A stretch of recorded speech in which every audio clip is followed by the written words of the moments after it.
नमस्कार, मैं मंजू रुधियाल और आप सभी का स्वागत है खबर में। आज पूरे दिन क्या रहेगा खास, कौन सी खबर बटोरेगी सबसे ज्यादा सुर्खियां, देखिए हमारे खास बुलेटिन खबर आज की में।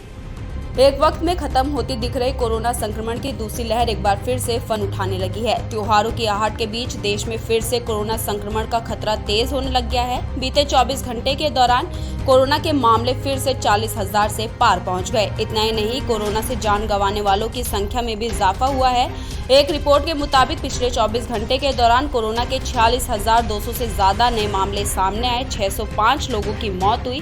हालांकि इस दौरान 34,200 से ज्यादा लोगों को कोरोना संक्रमण से मुक्ति भी मिली। देश में अचानक कोरोना के नए मामलों में इजाफे ने लोगों के साथ सरकार की भी चिंता बढ़ा दी है।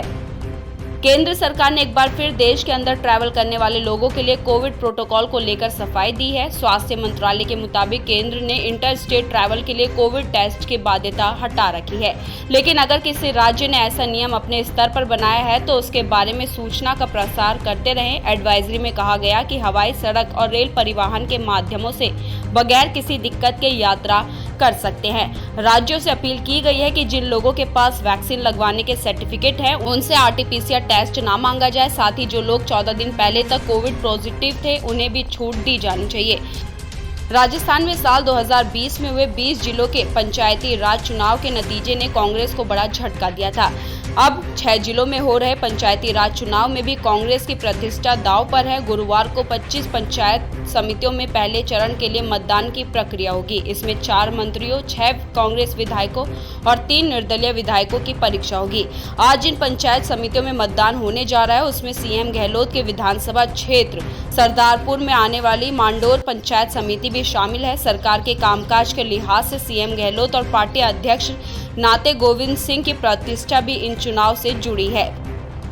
मोदी सरकार ने सरकारी बैंक पेंशनर को त्योहार से पहले बड़ा गिफ्ट दे दिया है। उनकी पेंशन में जबरदस्त इजाफा किया गया है। फाइनेंस सेक्रेटरी की माने तो बैंक कर्मचारियों के पेंशन पे आउट की 9,284 रुपए की सीमा को बढ़ाकर 30 से 35,000 रुपए कर दिया गया है। साथ ही NPS के तहत बैंकों का एम्प्लॉय पेंशन के लिए योगदान 10% से बढ़कर 14% कर दिया गया है। केंद्रीय मंत्री निर्मला सीतारमण ने बुधवार को सरकारी बैंकों के प्रमुखों के साथ बैठक में इसका ऐलान किया। उन्होंने कहा कि बैंकों ने कोविड-19 महामारी के दौरान बेहतरीन ढंग से अपनी ड्यूटी निभाई, इसके लिए सरकार उनकी प्रशंसा करती है।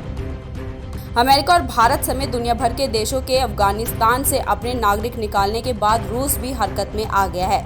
रूस 4 सेनाई विमानों से 500 से अधिक लोगों को अफगानिस्तान से निकालने की तैयारी में है। काबुल से लोगों को निकालने की कवायद शुरू करने के बाद रूस का ये पहला अभियान है। इस बीच रूस ने अफगानिस्तान से लगती तजाकिस्तान की सीमा पर युद्ध अभ्यास भी शुरू किया है। माना जा रहा है कि यह रूस की तालिबान पर दबाव बनाने की रणनीति है।